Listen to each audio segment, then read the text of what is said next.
পশ্চিমবঙ্গে জুড়ে একের পর এক নারী নির্যাতন, নারী সুরক্ষা যাত্রা। তো উত্তরকন্যা চলো অভিযান করা হয়েছে 21শে জুলাই উত্তরকন্যা অভিযান, তারই প্রচারের জন্য আজকে মালদার দক্ষিণ এবং উত্তর মালদার যৌথ উদ্যোগে, যুব মোর্চার উদ্যোগে তার প্রচার মিছিল আছে আর কি।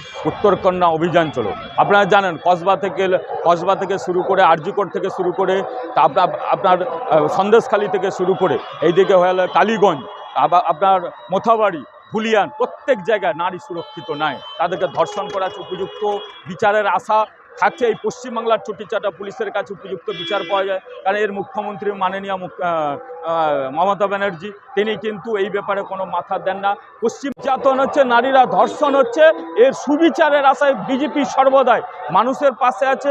পশ্চিমবাংলায় সুবিচার পাইয়ে দিয়ে পশ্চিমবাংলা গণতন্ত্র ফিরিয়ে আনার জন্য বিজেপির লড়াই চলছে। যতক্ষণ এই মমতা ব্যানার্জিকে তার গদিচ্যুত করা যাচ্ছে না, ভারতীয় জনতা পার্টি যুব মোর্চা পথে থাকবে এবং আন্দোলন করে যাবে সাধারণ মানুষের জন্য। আপনার নাম পরিচয়? গৌরচন্দ্র মণ্ডল, সাধারণ সম্পাদক, দক্ষিণ মালদা সাধারণ সাংগঠনিক জেলা বিজেপি।